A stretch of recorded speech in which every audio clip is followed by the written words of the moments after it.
dramático. El mes de julio se cierra con 8 mujeres asesinadas a manos de sus parejas o exparejas. Una cifra estremecedora.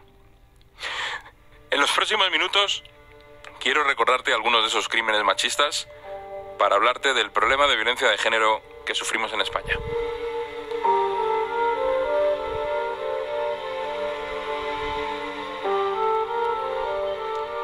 Empezamos por el más reciente. Se produjo el pasado lunes en Utrera.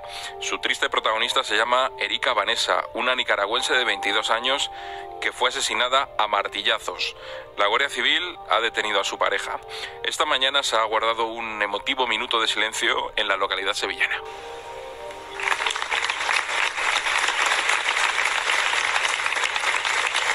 El domingo 30 de agosto una mujer de 29 años murió asesinada en Barcelona. Su novio fue el encargado de llamar a emergencias asegurando que se había encontrado a su pareja en el suelo del piso que ambos compartían. Finalmente fue detenido por los Mossos d'Esquadra. También en Cataluña, el 27 de julio, un hombre mató a su expareja de 27 años en Girona. La magistrada del juzgado número 2 dictó prisión provisional comunicada y sin fianza para el agresor. La causa está abierta por delitos de asesinato, robo con violencia y agresión sexual. El alcalde de Lluc-Salellas condenaba así los hechos. Girona se ha levantado consternada, se ha levantado triste. Estamos de duelo delante de una noticia que es la evidencia de que el machismo más violento existe también en nuestra ciudad. A principios de mes, Zen, de 47 años, regentaba con su pareja un bar en Pamplona, el mismo bar en el que él presuntamente la degolló. Fue detenido cuando huía en una carretera rumbo a Madrid. Al día siguiente, una mujer de 36 años moría asfixiada en un hotel de Tarragona. Su pareja fue detenida. Hay más casos. El 8 de julio, un hombre degolló a su esposa de 34 años en Logroño. Eran refugiados sirios y estaban afincados en España desde hace 8 años. Al día siguiente, Vicente asesinó a su pareja, Ilam, de 38 años. La mató a cuchilladas. De todas ellas, 3 eran menores de 30 años. Solo Carmen, asesinada a los 54 años en Málaga, había denunciado al presunto agresor, un hombre con el que había mantenido una relación sentimental. Esta misma mañana se ha celebrado la reunión del Gabinete de Crisis en el Ministerio de Igualdad que ha presidido la delegada del Gobierno, Victoria Rosell. En ella ha pedido extremar las precauciones en verano. El verano es una época especialmente comprometida y en la que hay que estar especialmente alerta. Solo una había presentado denuncia. Por eso insistimos tanto en el silencio del entorno, porque no son ellas muchas veces las que pueden tomar estas decisiones o no están en ese momento en condiciones de denunciar. Teniendo en cuenta todo esto que te he comentado, nos hacemos varias preguntas. ¿Cuáles son las causas de que no se reduzca la cifra de mujeres asesinadas año tras año? ¿Por qué aumenta? Bueno, pues en los próximos minutos vamos a hablar del problema de la violencia de género en España.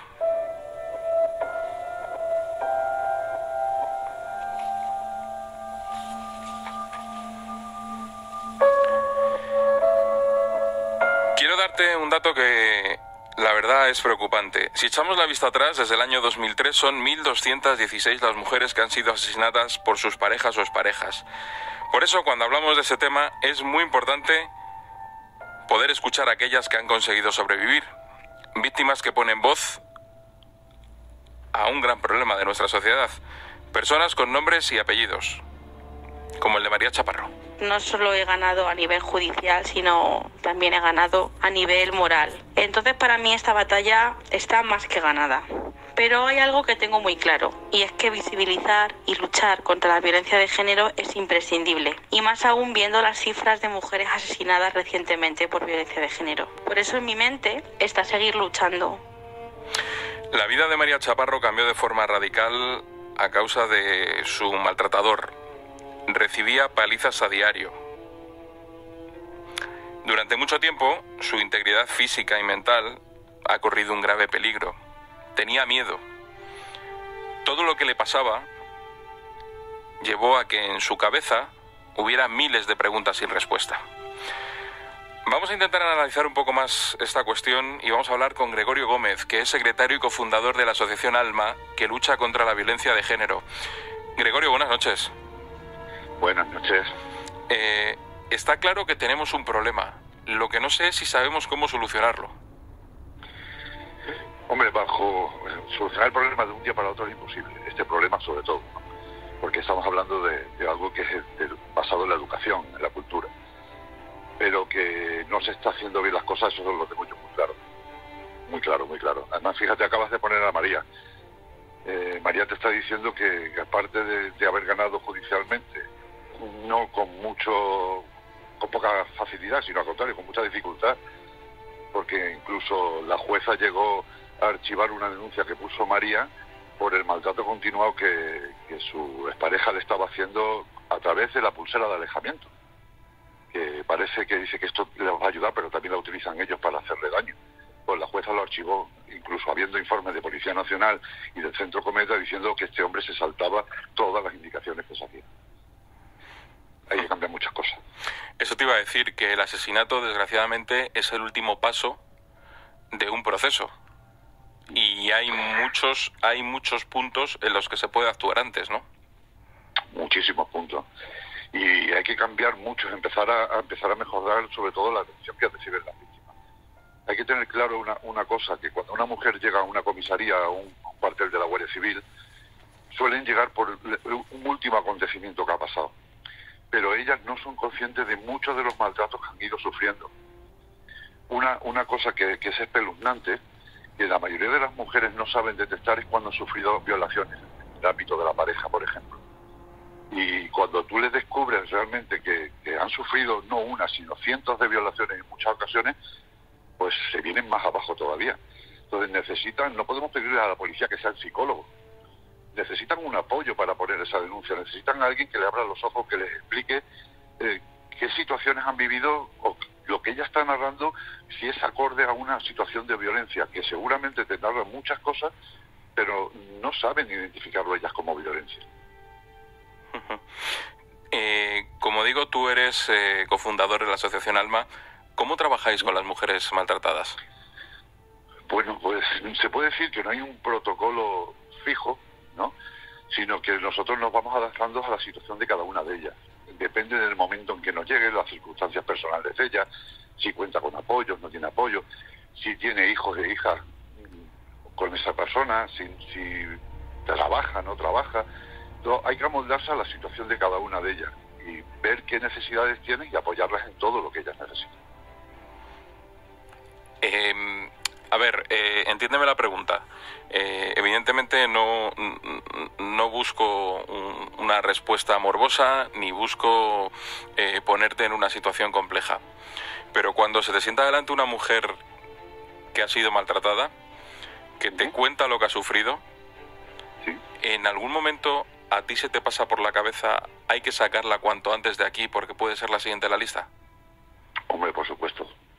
El mayor miedo que yo tengo es que a una de las mujeres que yo atienda sea portada de las noticias porque la han asesinado. Ese es el mayor de los miedos.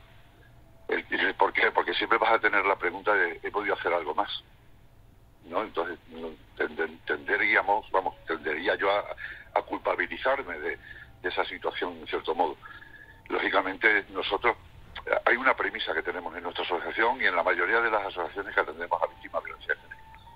A nosotros toda mujer que nos llega es riesgo extremo, porque no sabemos, no hemos analizado a la persona que puede ejercer la violencia. Entonces toda mujer que nos llega a la asociación es riesgo extremo, y va bajando ese riesgo en función de lo que ella nos vaya contando o no. Pero para nosotros siempre empiezan por riesgo extremo, porque es la manera que podemos prevenir situaciones de riesgo que puedan correr, que es lo que tendrían que hacer a la hora de hacer el Ministerio Interior la evaluación del riesgo de una víctima.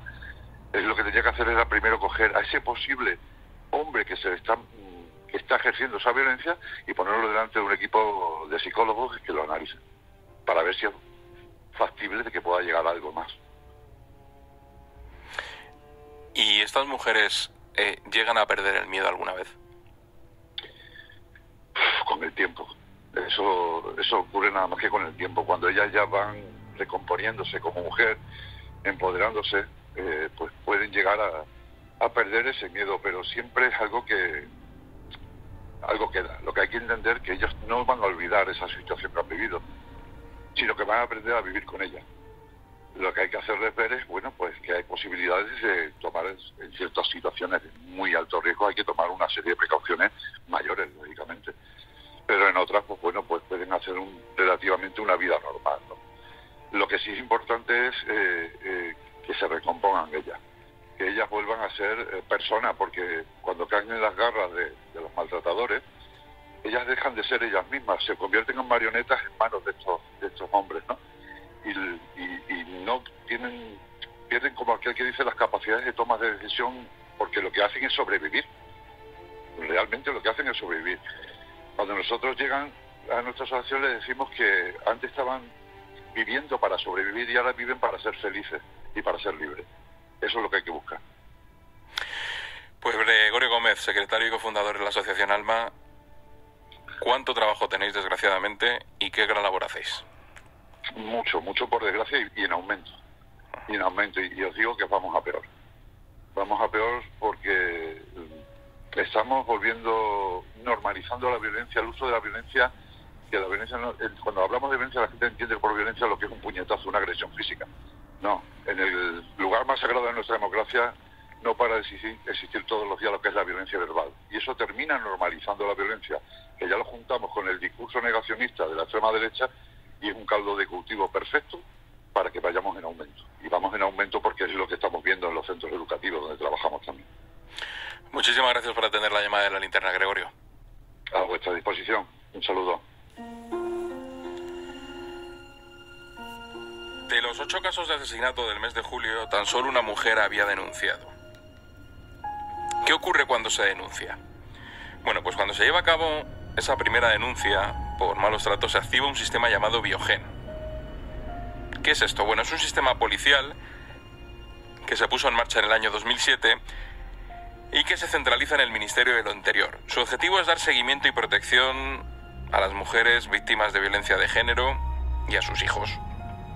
¿Cómo funciona? Bueno, pues recoge toda la información policial sobre víctimas de violencia de género procedente de las fuerzas y cuerpos de seguridad del Estado, es decir, de la Policía Nacional, de la Guardia Civil, de las policías municipales, de las autonómicas. En el momento que se produce la denuncia, que puede realizar la propia víctima, un familiar, un testigo, se da el alta de manera inmediata en este sistema Biogen. Los agentes que están trabajando en el caso realizan una valoración de la situación de riesgo mediante una serie de formularios. A partir de esa valoración, el sistema determina uno de los 5 niveles de riesgo que existen: no apreciado, bajo, medio, alto y extremo. Cada uno de ellos conlleva medidas específicas de protección. En honor a la verdad hay que decir que en España tenemos un sistema de protección para ese tipo de víctimas que es referente en Europa. En el año 2004 la Ley Integral contra la Violencia de Género fue pionera en nuestro continente. Se crearon también los juzgados de violencia sobre la mujer, un año más tarde, en 2005. También se pusieron en marcha teléfonos para las víctimas, sistemas de protección, incluso campañas publicitarias. 1 de cada 2 mujeres ha sufrido algún tipo de violencia machista a lo largo de su vida. Todos los componentes que protegen a la mujer ayudan a mejorar, sin duda, pero aún se siguen cometiendo este tipo de asesinatos. ¿Se puede hacer más? Seguro. Entonces, ¿dónde está el problema? ¿Qué pasa por la cabeza de alguien que acaba con la vida de la madre de sus hijos? Estamos ante un problema que no es fácil de abordar y que va más. Es un problema cultural, social. Una de esas víctimas que se encuentra dentro del sistema Biogen es María Chaparro, a la que hemos escuchado hace un instante. Ella fue una superviviente, como te digo, en su día vivió un calvario con su agresor. Esta joven enfermera de 36 años ha sufrido el miedo y el pánico.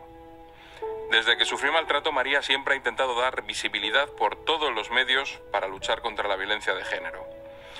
Sin embargo, en febrero, se alejó de todo para tomarse un respiro. Le dieron un permiso que no le correspondía, que además se lo dieron, como digo, de manera irregular, saltándose mucha normativa y muchas pautas que marca la ley y poniendo en riesgo mi vida. Entonces, pues esto me dejó sin fuerzas, me dejó sin ganas de luchar, me dejó sin confiar en la justicia ni en el gobierno y sobre todo me dejó decepcionada. Decepcionada, pero no destruida, eso lo quiero recalcar. De hecho, tras un periodo de reflexión de varios meses, ha vuelto y nos ha contado cómo se encuentra. Mi maltratador está en prisión, pagando por ello, con una condena de las más elevadas que existen, casi 9 años de prisión, y es un maltratador con todas las letras. Y bueno, pues yo a día de hoy sé que he ganado esta batalla y soy feliz con lo que tengo, con mi vida, con todo lo que me rodea, con mi hija, con mi marido, con mi familia. Soy feliz porque doy y me dan muchísimo amor todos los días, algo que mi maltratador jamás podrá tener. El testimonio de María sin duda es admirable y, como te digo, muy útil para quienes puedan estar en una situación como la que vivía ella.